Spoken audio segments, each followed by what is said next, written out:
On vous le disait en ouverture, ce matin, nous avons un sujet à caractère politique et puisque nous sommes dans le cadre du lundi politique, on vous ramène un tout petit peu du côté de la dernière élection présidentielle au Cameroun où nous avons suivi un candidat qui a levé les foules, un candidat qui s'est présenté comme étant l'homme de la situation. Je voudrais parler de Issa Chiroma Bakari. Où est-il passé? Beaucoup pensent que nous n'avons plus de ces informations. Issa Chiroma est-il encore au Cameroun? Il est parti à l'extérieur. Qu'est-ce qu'Issa Chiroma a fait de ses partisans? Issa Chiroma pense que c'est toujours lui qui a gagné cette élection présidentielle. Nous avons estimé qu'il était bon et normal d'avoir les informations sur nos hommes politiques.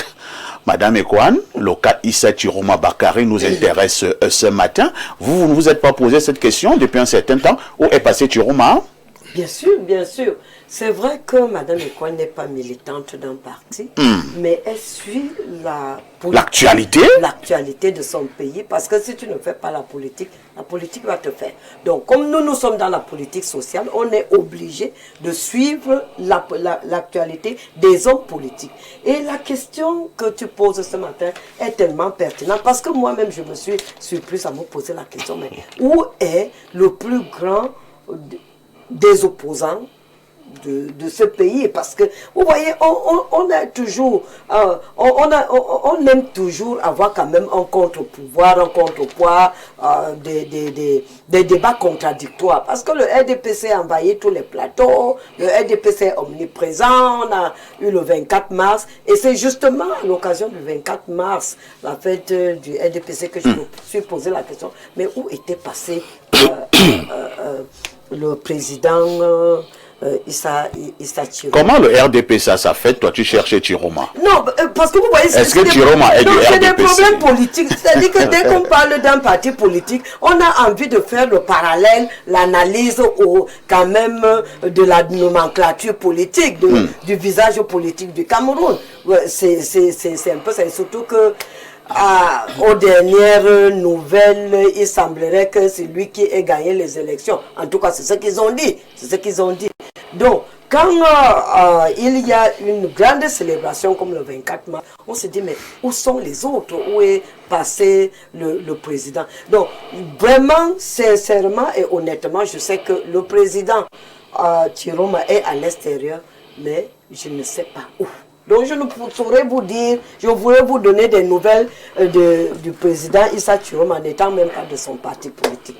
Voilà, parfait. Merci beaucoup, Cyril Tchamba. On sait qu'au lendemain de cette élection présidentielle, Chiroma a haussé le ton. Il a dit que c'est lui qui avait remporté cette échéance électorale. Il a demandé à ses partisans de descendre dans les rues, un mot d'ordre qui avait été respecté par certains au Cameroun. On sait qu'il y a eu des violences. Certains ont même perdu la mort, mais Chiroma n'a pas lâché prise. Il a ordonné encore ce qu'il avait appelé les marchés morts, les villes mortes, ainsi de suite. Certains ont encore payé les frais sur le plan économique. Pourquoi un bon matin, M. Chiroma disparaisse de la circulation? Est-ce qu'il n'y a pas eu tromperie sur la marchandise? Bon, écoutez, ce qui est certain, c'est que la démarche qui avait été entreprise par M. Chiroma est une démarche d'un affrontement réel entre lui et qui revendiquait certaines victoires et le pouvoir en place. Et je crois que quand on rentre dans ce cadre, il faut prendre toutes les dispositions nécessaires. Et peut-être qu'une des dispositions était de pouvoir à un moment donné partir. Maintenant, il a pu prendre le chemin de la Gambie. C'est ce qu'on dit, qu'il est en Gambie. Le gouvernement gambien d'ailleurs s'est prononcé, avait annoncé qu'il est sur leur territoire. Je pense simplement que c'est une séquence politique. Il a des représentants. Je crois qu'il y a un porte-parole de Issa Chiroma au Cameroun qui s'appelle Maître Alice Combe, qui communique régulièrement sur son activité et il promet généralement qu'il reviendra. Alors, pourquoi il est d'abord parti? Moi, j'en sais rien. Moi, je vous dis comme je sais. Maintenant, je ne suis pas membre de leur parti, mais je dis simplement que c'est leur stratégie. Vous voulez comprendre quoi? Attendez un peu. Vous dites qu'attendez. On va aller doucement. Vous dites que c'est leur stratégie.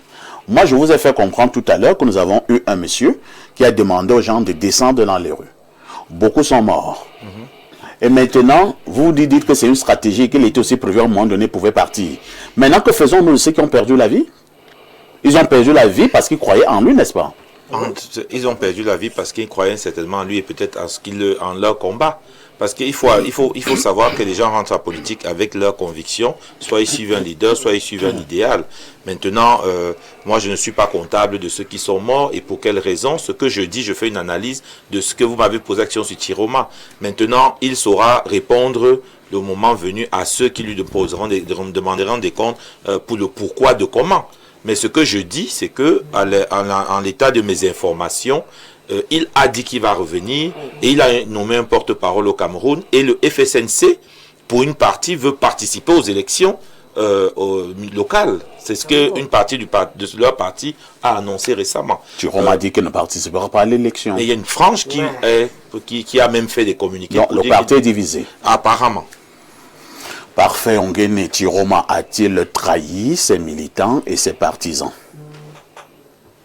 Le président Paul Biya n'a jamais trahi le RDPC. Et d'ailleurs, je dois vous dire qu'il est au palais, le président Biya. Et que le 24 vous le dites avec exactitude. Et que le 24 mars, nous avons célébré avec face et solennité la création de notre parti. Et que chaque jour, on se déploie sur le terrain pour promouvoir les idéaux du président de la République de 1982, l'homme du Sénégal. On voit comment vous êtes content, hein? Là, bien sûr, nous avons célébré un Vengue autour du directeur général du port de Trébi, M. Patrice Molom, qui a d'ailleurs reçu toutes les doléances et qui a promis de faire, d'agrandir la capacité de sympathie du parti en Vengue.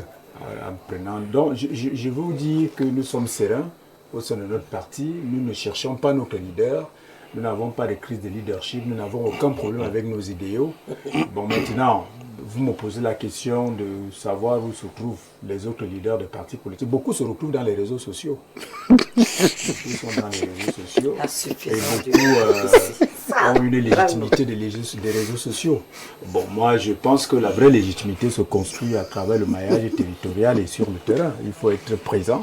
Et nous sommes présents sur le terrain. A-t-il trahi ses militants ou ne les a-t-il pas trahis? Tout dépend du contrat de départ. Le contrat de confiance était basé sur quoi? Sur quel fondement? Sur quel élément?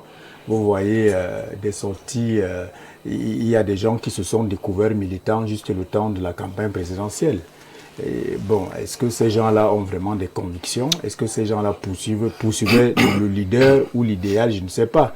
Alors, ce que je peux simplement dire à ce niveau, c'est que pour savoir s'il y a eu trahison, il faudrait qu'on nous fasse lire le contrat de base.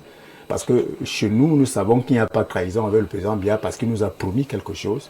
C'est de nous donner la possibilité au RDPC de toujours gagner les élections. C'est d'être toujours notre candidat quand on le lui demande. Et c'est de gouverner avec efficacité, avec des résultats probants. C'est de poursuivre le progrès économique et social du Cameroun. Nous a-t-il déjà trahi? Non. Lorsque les jeunes ont commencé plus ou moins à revendiquer ou à se plaindre, le président a dit « je prends l'engagement ferme d'accroître la participation des jeunes dans la vie publique ». Je vous dis, je ferai quelque chose au moment de la formation du gouvernement, du renouvellement du top management. Cela a déjà été fait? Pardon? Cela a déjà été fait? Je vous dis qu'on n'évalue pas les actions de cette façon-là. On évalue le président depuis 1982. Ça a toujours été fait, vous vous souvenez? Sumbo Angola qui est à l'ENAM, c'est un jeune, il a été nommé là-bas. Docteur Moussa Kamwata, c'est un jeune, il a été nommé. Beaucoup sont des jeunes qui ont été nommés. Donc le président n'a aucun procès avec les jeunes. Mais nous disons simplement que vu sur ce prisme-là, il n'y a pas de trahison.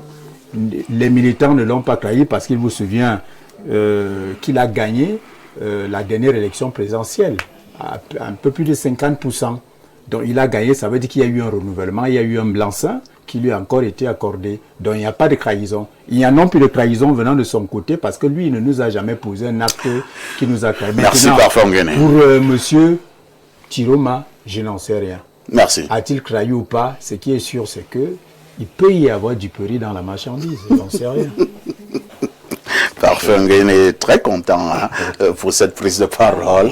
Bernard Oona, lorsque vous êtes un leader et qu'en principe vous êtes devant, lorsque vous êtes un leader et que vous avez promis un certain nombre de choses à vos militants et à vos partisans, vous dites que vous êtes dans la lutte. Chiroma utilisait habituellement le vocable lutte dans ses prises de position. Et donc, vous vous positionnez comme, je présume, un général. Vous êtes donc au front. Si le général prend la fuite, comment on peut qualifier ce genre de leader? Je ne sais pas si le général a pris la fuite. Je me souviens simplement que sur ce plateau, il y a des mois, lorsque M. Chiroma a démissionné du gouvernement, j'avais attiré l'attention du gouvernement en disant qu'il venait de créer quelqu'un qui va leur donner des insomnies. Et quelques temps après, parce qu'en fait, pour mieux comprendre, pour mieux cerner cette affaire, il faut bien comprendre que M. Chiroma voulait rencontrer le président de la République un peu avant sa démission, mais on ne lui a pas permis d'accéder au président de la République. Il a donc décidé de démissionner du gouvernement et de s'organiser pour être candidat. La suite, vous la connaissez, le président Biya a été élu difficilement par 53,66% de voix, n'en déplaise à mon camarade Ongene du RDPC, qui, lui, il est accepté d'être hors sujet. C'est-à-dire qu'on lui demande les choses de Chiroma, lui parle les choses de Paul Biya. Alors, donc, Chiroma a pas fait ici ce que vous devez comprendre d'abord, c'est que Chiroma ne pouvait pas partir de Garoua seul. Il devait partir avec qui? Non. Chiroma, là où il était cerné, encerclé, ne pouvait partir de là qu'avec la balle du pouvoir. Ce côté-là est dangereux. Hein? Qu'est-ce qui est dangereux? Je fais une... Vous voulez donc dire que on a aidé Chiroma à partir? Vous allez comprendre tout cela jusqu'à la fin. Oui. Je vous ai dit que j'ai rencontré un journaliste gambien au Mont-Fébé le week-end, qui était à la suite du vice-président gambien pour les assises du la 14e conférence ministérielle de l'OMC. Alors, M. Chiroma est parti de Garoua, il a été exfiltré, parce que là où il était, il y avait et les forces de maintien de l'ordre, et les éléments de la DGRE, et d'autres services d'intelligence qui veillaient au grain pour que Chiroma ne fasse même pas une apparition, parce que ses fans qui étaient à l'extérieur l'attendaient comme un messie pour qu'il vienne leur donner des instructions. Donc il était interdit de pointer son nez à l'extérieur de sa résidence, et personne ici-bas n'a compris comment ça s'est passé. Pam, Chiroma s'est retrouvé au Nigeria. Après le Nigeria, il a atterri en Gambie, à Banjul. Et depuis, il est à Banjul début novembre. Il est bien gardé là-bas parce que l'État gambien a pris des dispositions particulières pour sa sécurité. L'État gambien a communiqué officiellement. L'État gambien a dit que pour des raisons humanitaires, et tenant compte de la solidarité africaine, M. Chiroma restera en terre gambienne autant qu'il voudra. Et donc depuis la fin d'année dernière, Chiroma est là-bas, il est en Gambie, à Banjul, il est bien pris en charge, il se la coule douce. Il a organisé quelque chose. Vous dites qu'il se la coule douce? Oui, il se la coule douce là-bas parce que... Entre-temps, certains sont morts. Oui, il y a eu des morts, il y a des centaines de personnes emprisonnées. Et je pense que... Et lui, c'est la coule douce. Il n'avait pas de choix. Il n'avait pas de choix. Lorsque vous êtes un leader, comment vous qualifiez une telle attitude? Je pense qu'il a préféré partir plutôt que d'affronter. Il a voulu sauver sa peau plutôt que d'affronter le régime, parce que je vous assure, contrairement à ce que disent la plupart de ceux qui sont proches du président et du RDPC, Chiroma nous a donné des mots de tête. Non, nous n'en sommes plus là. Hein. Oui, c'est pour dire que... Il vous a donné les mots de tête, mais vous êtes assoyé. Oui, ça va déjà mieux, mais on ne l'a pas oublié parce que jusqu'à présent, il y a la pression des chancelleries occidentales qui demandent au président de négocier avec Chiroma. Et pour quelle chancellerie? Les chancelleries occidentales, je ne veux pas être... Ce sont ces chancelleries qui imposent la vision au président Paul Biya. Parfait, ici... Est-ce que le président Paul Biya est du style qui cède au chantage? Pas du tout. Ou à la pression occidentale? Mais il en tient compte parce que c'est un habile manœuvrier en politique. Alors je vais vous dire que pour l'instant, vous savez qu'il y a eu Radio France Internationale avec Polycarpe Essomba qui avait évoqué des probables arrangements, négociations entre Chiroma et le gouvernement de Yaoundé. Il y a eu Jeune Afrique de François Soudan. Vous prenez ces informations pour agent comptant? Non, nous sommes dans les informations qui sont vérifiables, c'est-à-dire que Polycarpe Essomba est là, Jeune Afrique François Soudan est là, ils ont ces deux organes sérieux et respectables ont évoqué. Ça dépend de ce que vous mettez dans sérieux. Oui, de sérieux, parce que c'est nous-mêmes qui allons souvent financer là-bas, c'est pour ça que c'est sérieux. Donc, parce que nous finançons là-bas, que c'est sérieux. Oui, bien sûr. Est-ce qu'on vient financer chez toi? Sinon, on ne vient pas financer. Non, on ne finance pas chez moi parce que je ne suis pas sérieux. Je ne sais pas. Ils prennent qu'ils sont sérieux là-bas. Jeune Afrique et RFI, ils financent là-bas. Donc, depuis qu'ils ont dit ça, qu'est-ce qui a changé? Bon, ce qui a changé, c'est que les pouvoirs publics ont apporté un démenti disant que, enfin, officieux, un démenti pas officiel, officieux, disant qu'ils ne sont en contact avec personne, mais ceux qui savent la vérité de cette affaire peuvent vous dire que même le gouvernement a attendu quelque chose concerne cette affaire entre Chiroma et les négociations souterraines qui se passent en ce moment. Donc, parfois ici, Chiroma est parti parce qu'il valait mieux qu'il parte pour que le Cameroun soit en paix.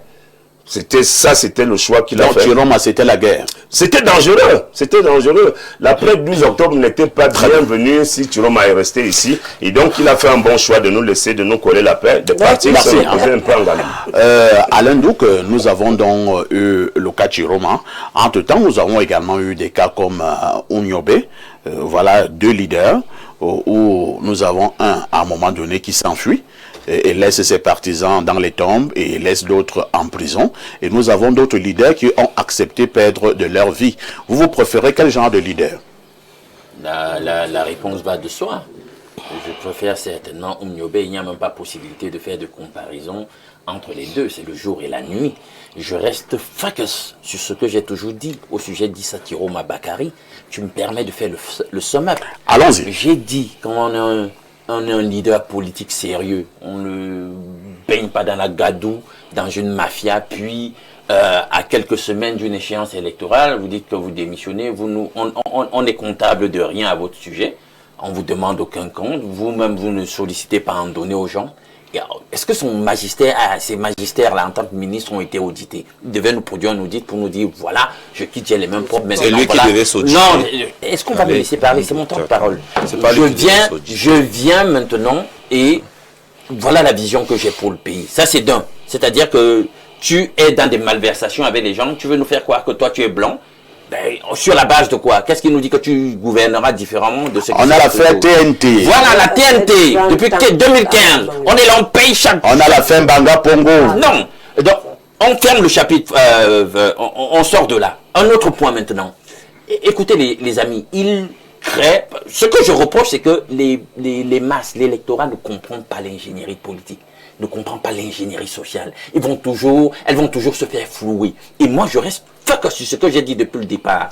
Bon, finalement, ils mobilisent. Tout le monde le suit. Ben, écoutez, en termes de crédibilité, là, moi, j'aimerais comprendre. Le pouvoir, c'est à Yaoundé. Un leader dit qu'il veut le pouvoir, mais il a un mouvement centrifuge. Moi, ça me cause problème.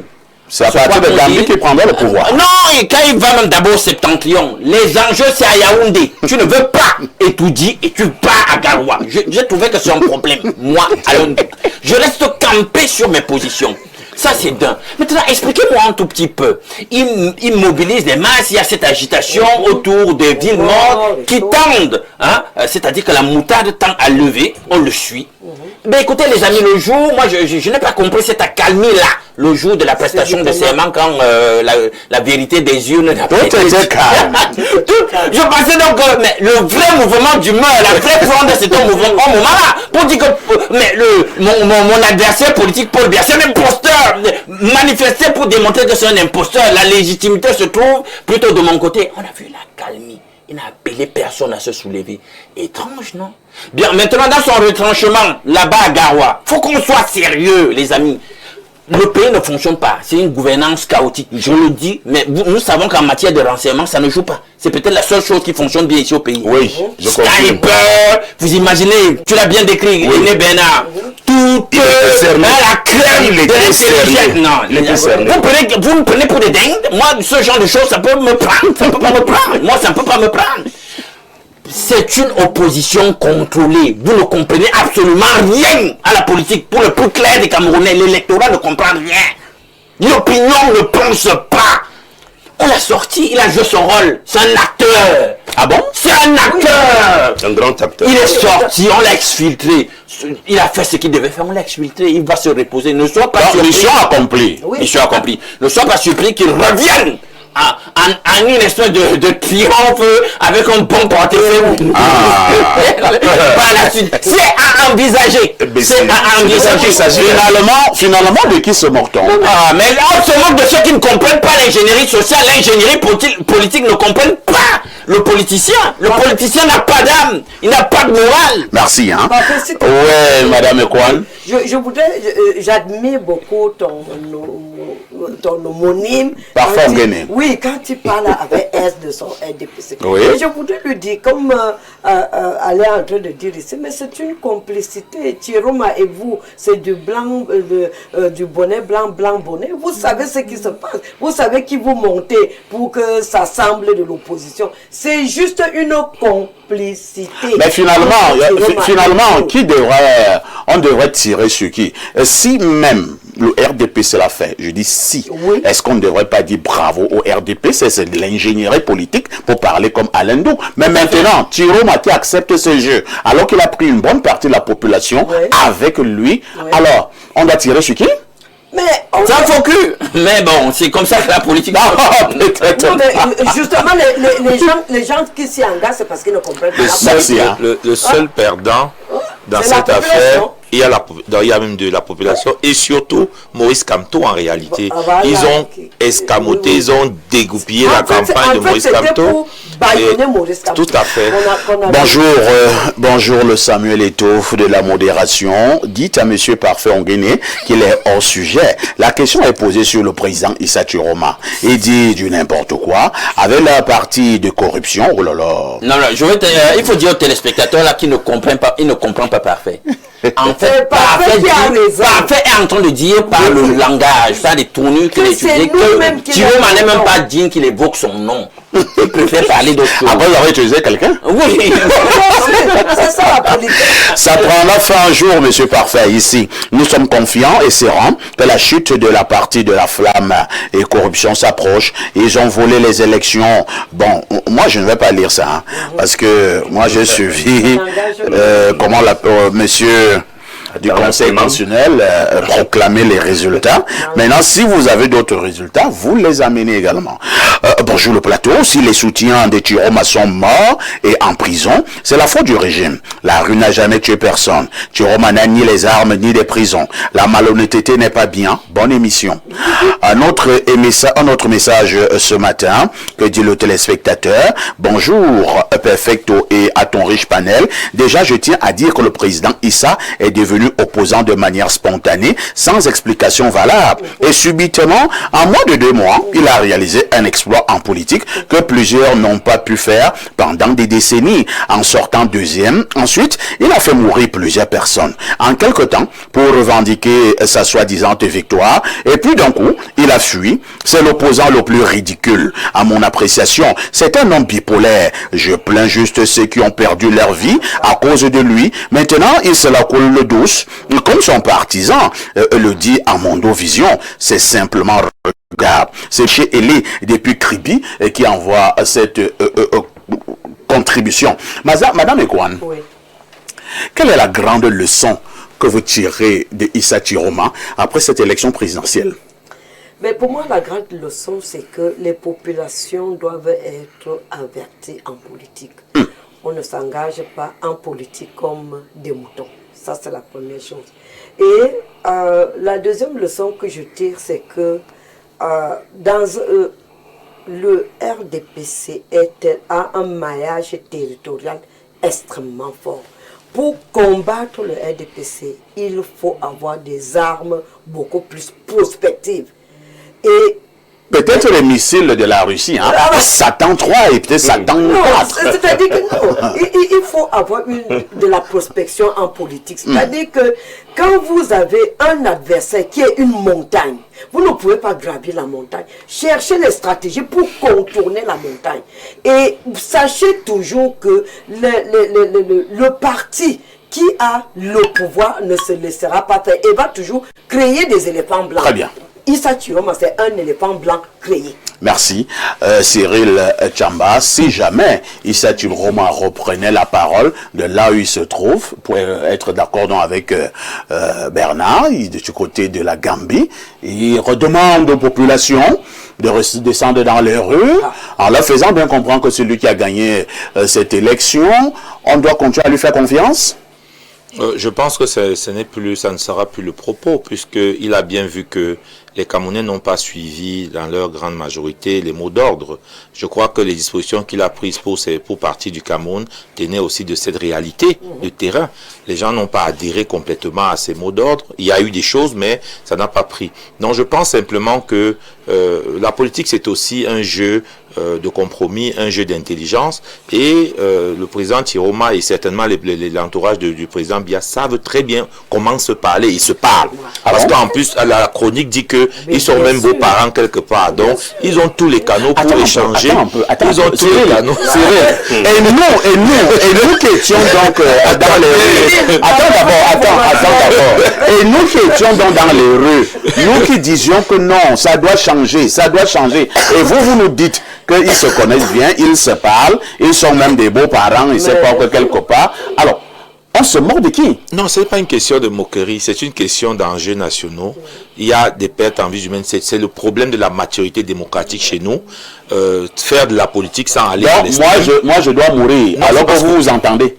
C'est pas ce qu'on dit. Vous dites donc quoi? Mais est-ce qu'on est ennemis? Même nous-mêmes qui sommes sur le plateau, on se connaît, non? Attends d'abord. Est-ce que par rapport ce n'est pas une connaissance? Tiroma et Paul Biya sont des amis. Mais ils ont travaillé ensemble. Mais les gens sont allés mourir. Qui les a envoyés? Mais Bernard va dire qu'il les a envoyés. Mais c'est Tiroma qui les a envoyés. Non. C'est les seuls Camerounais qui sont morts. Non. D'autres meurent dans d'autres circonstances. Quand vous tenez ce genre de langage, non, c'est pas ce qu'on dit. Est-ce que nous devons encore descendre dans la rue? C'est pas ce que j'ai dit. J'ai dit. Parce que moi, je veux qu'on ait un profondeur. J'ai dit que, parfait, ici, j'ai dit que ce n'est pas une option, ce n'est plus une option. Il ne faut même pas qu'il y ait cette option. C'est ce que j'ai dit. Compte tenu de deux choses. Le fait que Tiroma a bien vu que les Camerounais n'ont pas adhéré à cela, la grande majorité. Et deuxième chose, ils ont tout l'environnement nécessaire, les connexions pour se parler. C'est compris. Voilà, si maintenant, il faut qu'ils se parlent. S'il vous plaît, si maintenant un autre leader s'est levé aussi et commence aussi à tenir ce langage des grands généraux, ce langage des grands révolutionnaires, est-ce que toi et moi, on aurait encore le courage d'aller dans la rue, alors qu'en fait, ils se parlent? Parfait. Oui. Il faut retenir que, d'ailleurs, l'histoire nous l'enseigne. Monsieur Kamto a mis les gens dans la rue. Oui. Ils sont allés en prison. Il a juré qu'il ne sortira de là que s'il sort avec ces gens-là. Oui. Il est où aujourd'hui? Lui, il est dehors, les autres ils sont en prison. Bon, monsieur Tiroma aussi a fait son one-man show après avoir cheminé avec Paul il y a 30 ans. Oui. Il est allé à Garoua, comme Alain disait, il s'est installé là-bas. Il a dit, je suis le futur président. Il a pris la poudre d'escampette, il est parti et les autres sont morts, d'autres sont en prison. Et Tiroma est où? Il est en Gambie. Il se la coule douce là-bas. Parfait, ici, je suis militant du RDPC. Si le président Biya me demande de descendre dans la rue, je vais d'abord réfléchir. C'est ça. Moi, je vais d'abord réfléchir. Donc, le fin mot de ce matin, c'est les Camerounais qui suivent les leaders politiques là. Soyez intelligents, soyez regardants et vigilants parce que ces gens-là vous tirent. Parce qu'ils ont des intérêts à défendre. Dès qu'ils ont atteint leurs objectifs, la grande villa de Olezoa, vous voyez qu'elle est fermée. Personne n'est dedans. Parce que le propriétaire est parti. Et vous voyez qu'avant l'élection, les ministres de la République et beaucoup de personnalités entraient dans cette résidence. Les ministres de la République? Oui, M. Belobouba est entré là-bas, d'autres ministres même du gouvernement Biya sont entrés là-bas. Comme qui? Non, je ne donne pas leur nom ici. Ah, tu connais, mais tu ne dis pas. Ils vont me chercher. Donc, il faut que les Camerounais soient prudents quand les leaders politiques s'organisent pour manger, pour s'approprier, se partager le Cameroun. Quand ils vous engagent à descendre dans la rue, souvenez-vous que quand ils vont s'entendre d'accord, c'est vous qui allez rester en prison ou mort. Parfait, on gagne le journal qualifié de sérieux de Bernard Owana ce matin à Jeune Afrique. Et si c'est Jeune Afrique qui avait raison, que le Cameroun a l'opposition la plus bête d'Afrique? Non, je ne pense pas. Ce que tu as fait là, c'est l'intelligence. Oh, oui, non, vous savez, si vous prenez Colombe, épervier de Bolova, vous l'amenez à jouer la Champions League. Avec le Real. vous n'allez pas accuser la Colombe. Bon, qui est Colombe et qui est Réal? Chiroma est Colombe. Paul Biya est Réal. Au vu des résultats, Chiroma n'était pas Colombe. Je ne parle pas de Chiroma. Il a fait bien meilleur score que Fundi. L'intelligence politique de M. Paul Biya est hors du commun. Hors du commun au Cameroun. Le président Biya, c'est le seul leader politique que j'avais accepté de suivre au milieu même des villes mortes à Douala. Vous savez ce que ça veut dire soutenir Paul Biya à Douala? Nous, on l'a fait. Vous savez ça? Vous savez ce que ça veut dire même actuellement de dire que vous soutenez le président Paul Biya dans un environnement où les gens pensent que vous le faites parce que vous êtes au bilan? C'est difficile. Mais c'est parce que cet homme est un génie de la politique. On a compris. Et contrairement à Bernard, moi je dirais si Paul Biya me dit va, je vais. Et si tu dis d'entrer dans un trou? J'entrerai avec lui.